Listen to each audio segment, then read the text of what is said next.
It is very rare to get the opportunity to handle incredible historic firearms owned by presidents of the United States. And today we've got two. We've got this beautiful Hawken rifle here at the back from Theodore Roosevelt's personal collection, previously on display at his home in Sagamore Hill and long part of the Boone and Crockett Club collection.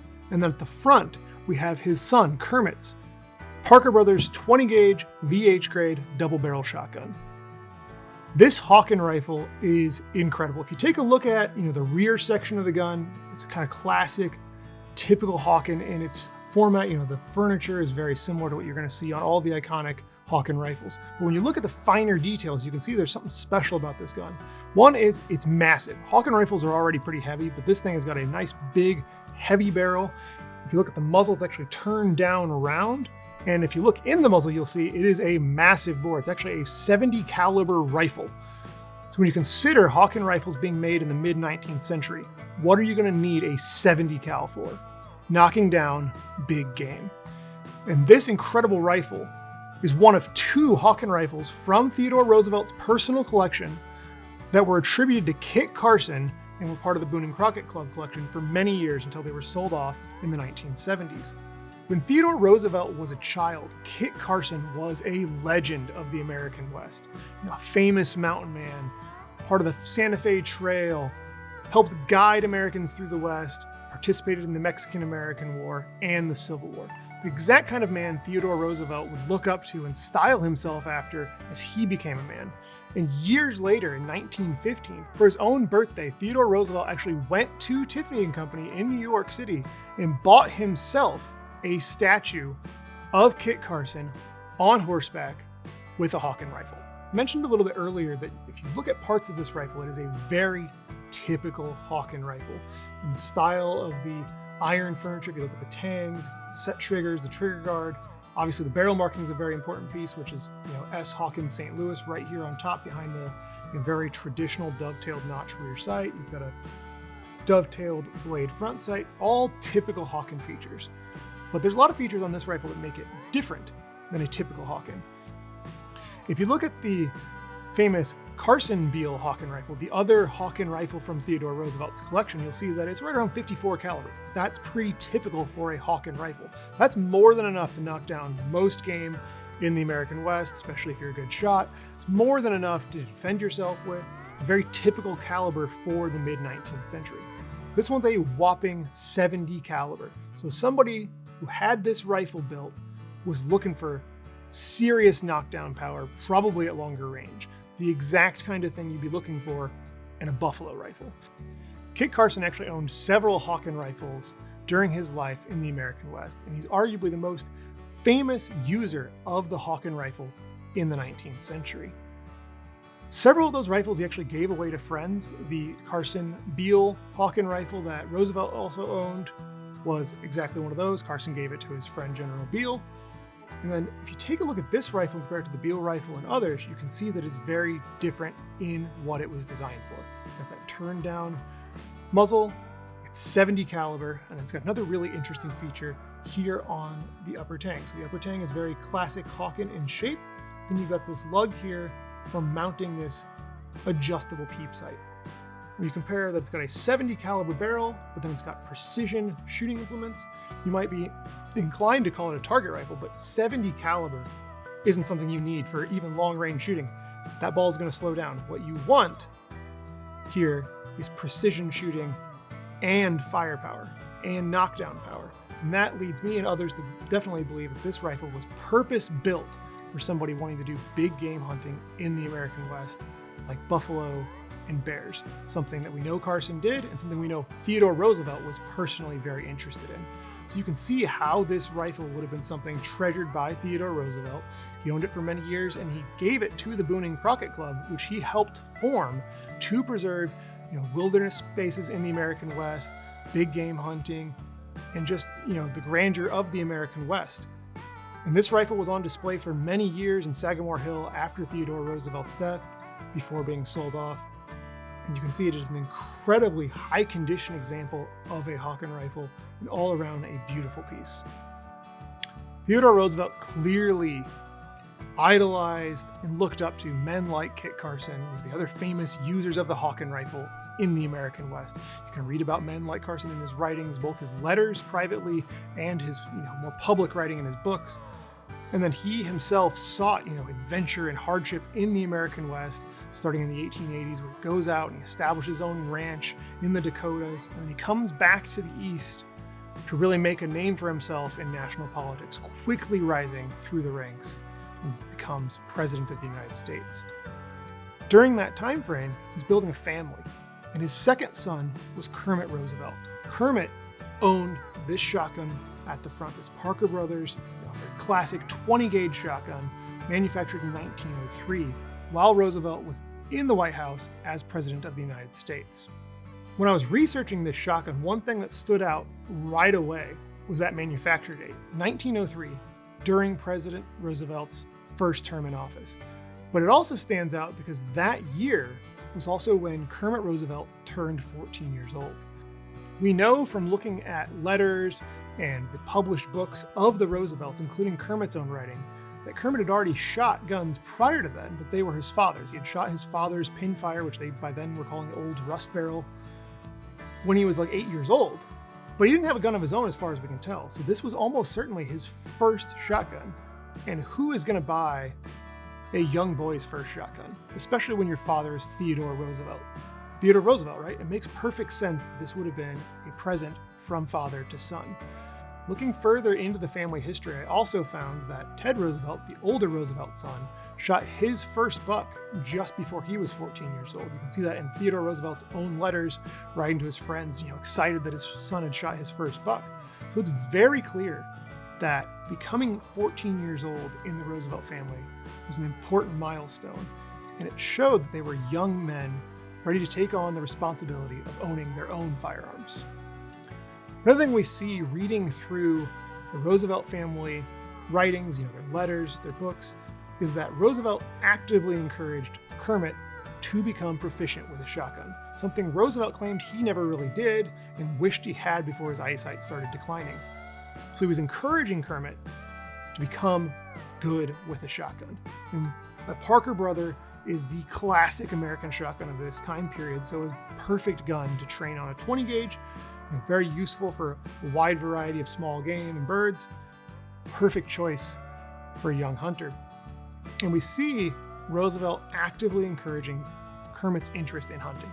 When you read the writings, you can tell right away that Kermit was very much like his father, maybe less boisterous. He's known to be a little more reserved, but he's actively interested, just like his father, in reading, writing, adventure, hunting, and this shotgun's part of all of that. As Roosevelt's leaving the White House, Kermit is heading off to college and starting his life as a young man. And Roosevelt is looking for an adventure, a post-presidency adventure. I mean, he's the president of the United States, comes into office after McKinley's assassinated, a very tumultuous and exciting time period, and Roosevelt comes in full steam ahead as always. And coming out of the White House, he's not wanting to slow down. So he's planning a trip to Africa. And you can see in the writings between Kermit and Roosevelt, they wanted to plan a hunting trip when Roosevelt left the White House. They weren't originally talking Africa, they were talking like Newfoundland and somewhere in the American West, something like that. But Roosevelt teams up with the Smithsonian Institution to go to Africa and go on this grand safari, hunting thousands of animals, bringing back tons of specimens for our natural history collections. And he takes Kermit with him. And if you look at African game trails, he dedicates the book to his son Kermit. And many of the photographs within that book were actually taken by Kermit, who served both as a hunter during the expedition and as one of the primary photographers. So you get this personal look into the Roosevelt family in Africa, father and son, Kermit and Theodore Roosevelt, hunting all kinds of different animals. After returning from Africa, Kermit returns to college, finishes his degree, studies hard just as he had promised his father he would before he took a leave to go to Africa. And pretty soon he's graduated, moving on with their lives. Roosevelt makes another bid for the presidency, and then he seeks out another adventure in South America. And Kermit is actually personally asked by his mother to accompany Theodore Roosevelt again on this adventure because she was worried for his safety. her concerns proved completely justified. Theodore Roosevelt nearly died on the expedition. Other people did die on this expedition. Roosevelt, severely injured his leg. He got tropical fevers. He actually asked to be left behind to die for the safety of the rest of the expedition. But Kermit would not leave his father behind him. He loved his father. He obviously had promised his mother that he was going to look after his safety. So he sticks by his dad, brings him along, and makes sure he makes it home safe. After surviving the River of Doubt expedition, which in and of itself was a tremendous feat, both Roosevelts recuperated their health to a degree. Theodore Roosevelt never really fully recovered, but both of them offered to fight in World War I. Theodore Roosevelt famously offered to raise a regiment and lead it into combat, but Woodrow Wilson turned him down. But Kermit Roosevelt and his brothers did serve during World War I, and Kermit came home safe. Unfortunately, in 1919, his father died, and that marks a real turning point in his life. So you've got the post-war era, right after World War I. Kermit's coming back, having seen combat, having lost a brother in the war. He's going to be suffering, and then he loses his father in the process. The man who he looked up to his entire life, the man who guided him along the way. And he starts to lose his way. He lost that guiding light, and he starts having more problems in business. He starts drinking more. And that's where this next part of the collection that we have comes in. With this shotgun, we've actually got several pieces of silver drinking ware from the post-World War I era that kind of ties into this period of his life. And one of the coolest in my mind is this flask here. So if you take a look at it, here at the front, it says, Kermit Roosevelt, April 10th, 1925, Bon Voyage in good hunting. And then it's inscribed with the names of some of his business partners and friends. And then if you flip it over, you've got the Roosevelt family crest on this side. So when you look at this flask, right away you can tell with the Bon Voyage and good hunting inscription that this is connected to more adventure. Just like we've been talking about with the earlier guns, they were going on adventures in the American West, and then they were going on adventures internationally hunting. Obviously, he can no longer go hunting with his father because he's passed, but he can still go with his brother. So Kermit and Ted Roosevelt both go on these scientific expeditions into Asia together in the 1920s. And then Kermit, just like his father had done for previous adventures, writes a book about each, about his time hunting in Asia. And this piece directly ties to that. With this flask and these adventures that continue on, if you look at one of the other silver pieces, there's an Asian marking on the bottom, again showing that he might have picked it up during these adventures in Asia. It kind of connects you back to the family, and it connects you to what Kermit Roosevelt is personally going through. He's lost his father, he's lost one of his brothers. It's the Great Depression, his businesses are tanking. That's adding a lot of pressure to his life. He's clearly turned to drink with some of his friends. One of the pieces comes from a little private speakeasy that he went to with his friends and his mistress to blow off some steam, to try to have a good time. And that was what he was doing when he wasn't out on adventures. Then World War II rolls around, and Kermit has the opportunity to again earn distinction on the battlefield, adventure, prove himself, and stay busy.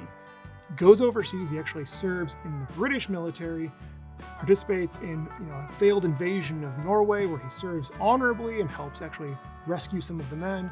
And then he gets restationed to North Africa where he becomes bored and he starts drinking heavily again. And that leads to him being sent back to the United States. Ultimately, he gets another position in the United States military as part of the effort to basically help keep him busy, keep him motivated.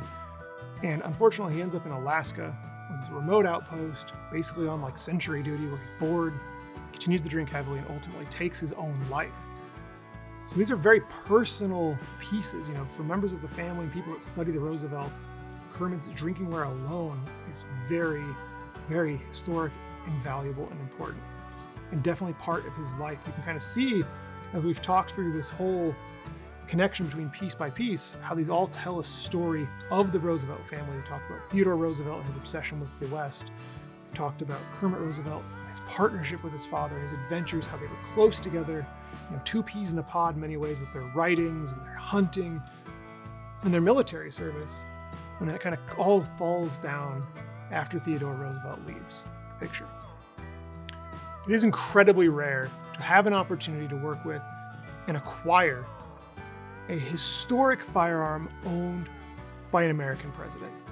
No less a Hawken rifle owned by Theodore Roosevelt, one of the most famous and popular presidents in all of our history, especially among outdoorsmen, especially among gun collectors. A beautiful Hawken rifle from Theodore Roosevelt's own collection attributed to Kit Carson. But we don't just have that. We've got, as we've said all along, two pieces from two different collections. These didn't come together. These came from two different collections. So we have Roosevelt's Hawken rifle and Kermit Roosevelt's Parker Brothers 20 gauge, along with his drinking set. An incredible opportunity. You can see all of these pieces at our Bedford location this May during our preview day. I definitely encourage you to come by and check them all out and see all the cool details and read about the history and just appreciate them while you have an opportunity to see them outside of museum glass. The vast majority of Theodore Roosevelt firearms are tucked away in institutional collections, and they will never be on the private market again. These ones are available now. They're available for sale, and they very well could end up in an institutional collection. You could see one of these guns on display at Sagamore Hill again like they used to be. But right now, it's your opportunity to come see them. It's your opportunity to bid on them and buy them.